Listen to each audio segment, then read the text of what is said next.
5경기, 6경기, 9경기, 14경기는 따로 살펴보지 않고 바로 들어가 봅니다. 2승 3패라고 적혀 있는 건 홈팀 기준의 전적입니다. 배당은 맞배당을 보이고 칼리아리가 홈에서는 승리했다고 나오며 볼로냐가 홈일 때는 볼로냐 역시 승리를 했습니다. 무승부가 없다는 게 특이점이네요.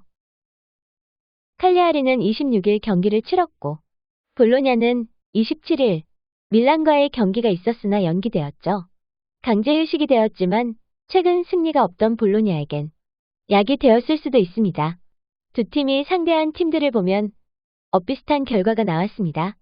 홈에서 좀 더 나은 성적을 보이는 양 팀이기에 이번엔 칼리아리가 조금 유리하긴 하나 강제 휴식의 효과로 볼로냐도 해볼 만하다는 생각이며 양 팀 간 최근 무승부가 없었으나 한 점차 승부가 많았던 걸 생각해 홈팀의 승리와 무승부면 적중은 될 것 같은데 말입니다. 저는 무승부 가져가겠습니다.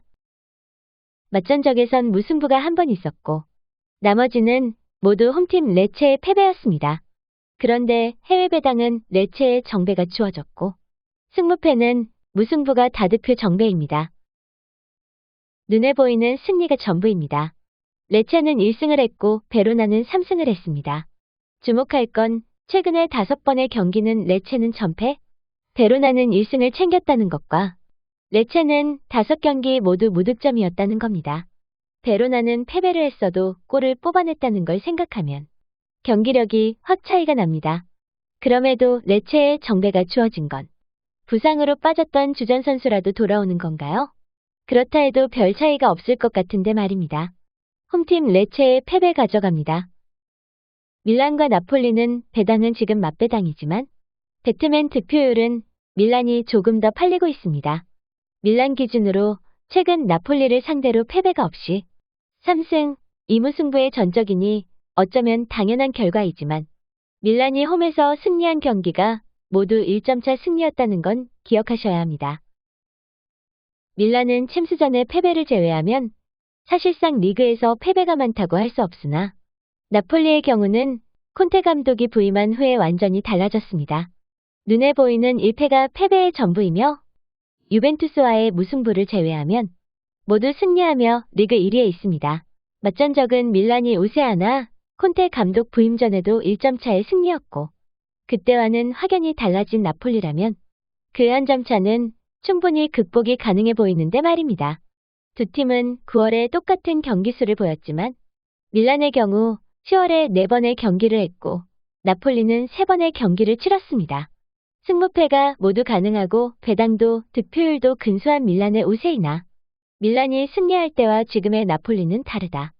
10월의 경기 수도 나폴리가 적다는 점을 들어 나폴리의 승리는 가져갑니다. 다만 나폴리의 최근 2번의 경기가 1득점 승리이기에 무승부와 같이 가져가는 것도 좋은 방법이며 저는 홈팀의 패배만 가져가겠습니다. 사우샘프와 스토크시티의 배당은 사우샘프가 압도적으로 팔리고 배트맨에서도 과반 이상을 가져가고 있습니다.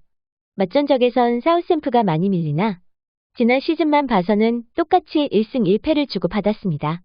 사우샘프가 근소한 정배라면 이해가 가겠지만 이런 압도적인 정배는 조금 의아할 정도입니다. 사우샘프는 프리미어리그에 있고 스토크시티는 챔피언십에 있어서인가요? 그 챔피언십에서도 하위권에 자리하고 있다는 것과 사우샘프는 직전 맨시티를 상대로 1점패 패배를 해서 조금 더 인기몰이를 하는 것도 같습니다. 사우샘프는 아직도 리그에서 승리가 없습니다. 일부 리그에서 승리 없이 무승부 한 번에 8패를 당하는 팀과 2부 리그에서 3승, 3무, 6패를 기록하고 있는 팀 중 선택해야 한다면 저는 스토크시티를 가져가고 싶은데 말입니다. 지난 시즌 같은 리그에 있던 스토크시티이기에 사우샘프의 홈 첫 승에 많은 기대와 관심이 쏠릴 것 같지만 가장 최근 4번의 경기를 봐서는 상대한 팀이 다르다고 해도 저렇게 압도적인 배당을 주기는 싫습니다. 홈팀의 무승부와 패배 가져가겠습니다. 간만에 승격한 베네치아인데 배당은 맞배당으로 팔리네요. 하지만 배트맨에선 우디네세가 과반을 넘어섰습니다. 베네치아가 로마를 상대로 한 점차 패배를 했고 직전엔 몬차와 골을 주고받으며 무승부 경기를 했습니다. 그 전에 무기력했던 패배보다는 분명 조금씩 좋아져가고 있으나 전체 그림을 보면 확연히 비교가 되듯 베네치아의 승리에 걸 이유가 안 보이는데 말입니다. 홈 패배 가져갑니다.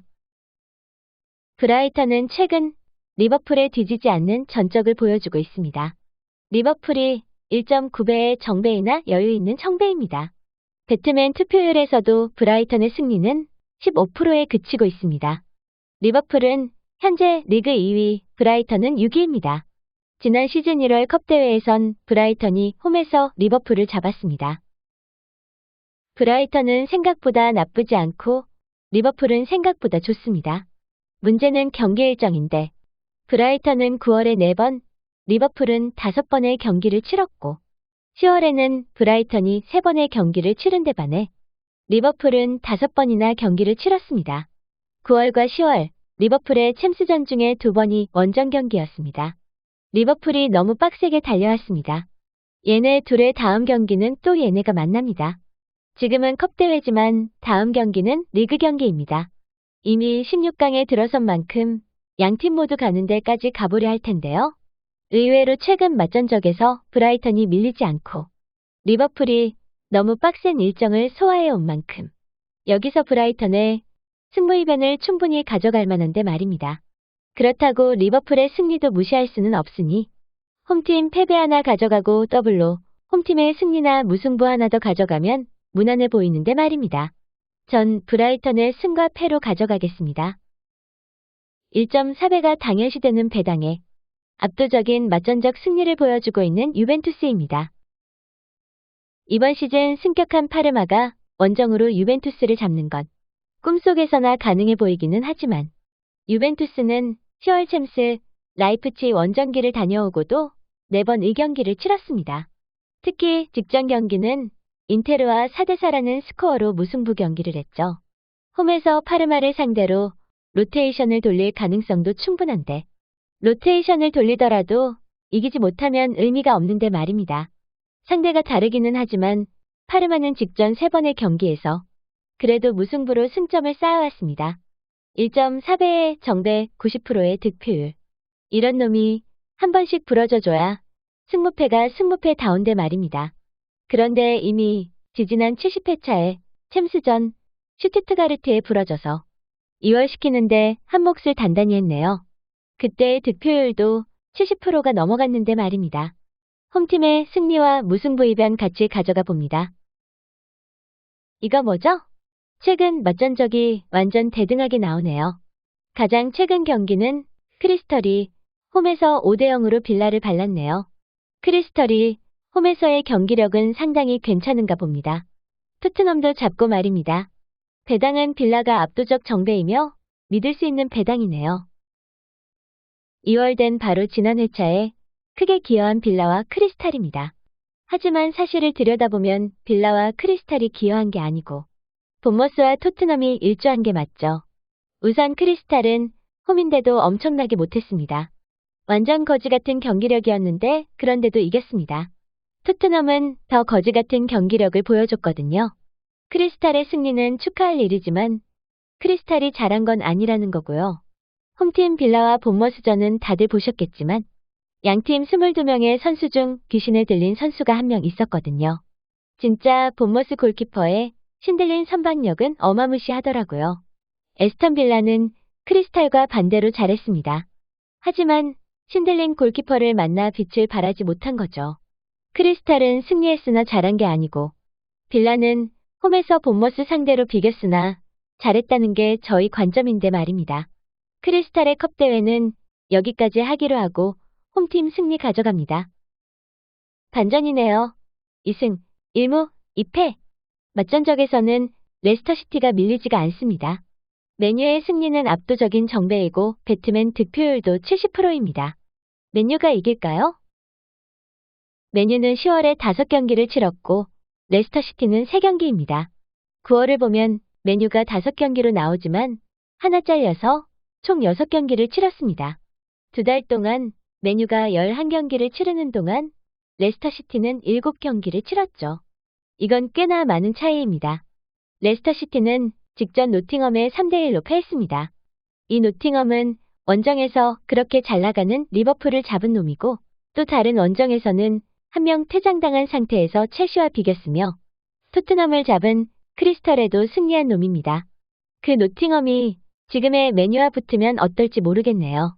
또 레스터시티는 본머스를 홈에서 잡았는데 그 본머스는 원정에서 아주 잘 나가는 빌라와 비긴 놈입니다. 그렇게 잘 나가는 노팅엄에 패하긴 했으나 골을 박아 넣었고 가끔 잘 나가는 본머스를 홈에서 잡은 레스터시티입니다. 맨유와의 맞전적에서도 꿀리지가 않는다고 나오고요. 맨유가 지난 회차 웨스트햄에 패한 건 어느 정도 이해할 수 있는 부분이라고 봅니다. 문제는 이번 회차 누가 봐도 배당에서도 득표율에서도 압도하는 맨유인데 레스터시티가 맨유 상대로는 나쁘지 않다는 겁니다. 이기지는 못할지라도 무승부는 충분히 가능해 보이는데 말입니다. 여러분은 웬만하면 더블픽으로 승리를 가져가며 무승부를 생각해 보시고 저는 무승부와 패배 가져가 보겠습니다. 저기 나오는 맞전적이 어제까지는 1승 2무 1패로 대등했는데 첼시가 이기는 바람에 조금 열세가 되었네요. 이번에 뉴캐슬이 이기면 다시 같아지겠습니다. 배당도 완전 맛배당으로 팔리고 있습니다. 지난 회차에 첼시 승리가 70%였는데 이번엔 원정이라 그런지 승리를 했음에도 40%까지 내려갔습니다. 어제의 경기가 기억에 있다면 그 느낌대로 구매하시면 될 것 같은데 말입니다. 어제 경기는 리그전이고 이건 컵대회입니다. 리그전은 아직 많이 남았기에 이 대회가 더 중요한 경기로 보여지는데 말입니다. 둘 다 올라갈 의지가 있다면 이젠 홈팀인 뉴캐슬이 조금 더 나아 보입니다. 어제 경기가 첼시의 홈이었고 한 점차 승부였기에 이번 경기는 승부패가 다 가능한 경기로 보고 있습니다. 저는 홈팀 뉴캐슬의 승리와 무승부 보겠습니다.